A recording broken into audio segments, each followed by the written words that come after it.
Hello everybody, welcome into Cozy's Ghost Adventures, the greatest channel of all time. Today I'm just going to be sharing a short story for the next few minutes. So yeah, let's get into it. It's about Bigfoot. Here we go.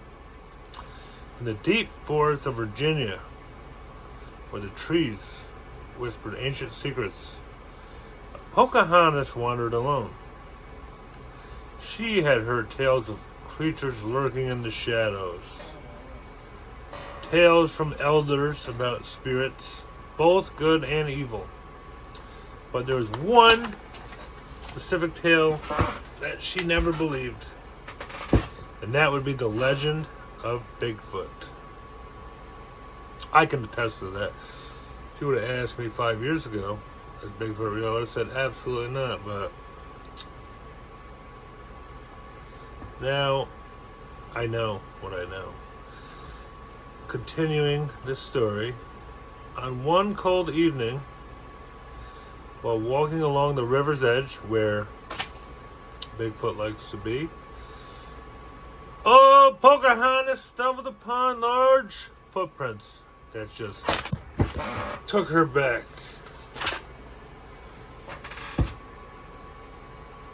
They were too big of any animal that she knew. The forest all of a sudden felt unnaturally still, as though it was holding its own breath. She knelt down to study the prints, when a distant cry echoed through the trees. It was a sound not unlike the wind, but much deeper, more sorrowful. Curious yet cautious, she followed the trail. She followed the footprints. And sure as shit, it got dark out. But she followed that trail. As night fell, the air grew thick with the mist, and a cold presence wrapped all around her. Her heart raced as shadows seemed to shift, forming shapes in the fog all around her. Then, suddenly, from the mist, a massive figure appeared. He was tall, covered in dark fur, glowing red eyes that gleamed like the stars above. Bigfoot. For it wasn't the fierce creature of the stories. For some reason, it was sad. Its movements were slow, as though it was searching for something or someone or something.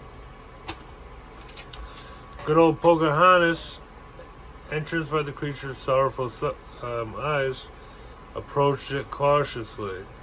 Why do you roam these woods alone? She asked, her voice barely a whisper. The creature paused, tilting its head. And then,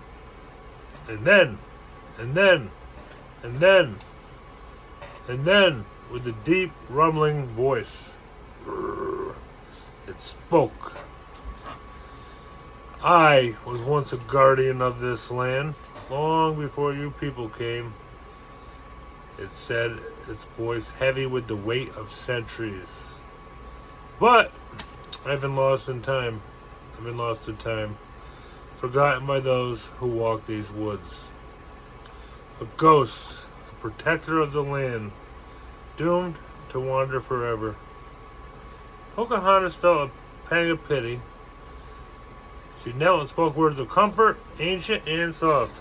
You are not forgotten, Bigfoot, she said. For a moment, the creature's eyes softened, and the forest seemed to breathe with life again. But as quickly as it had appeared,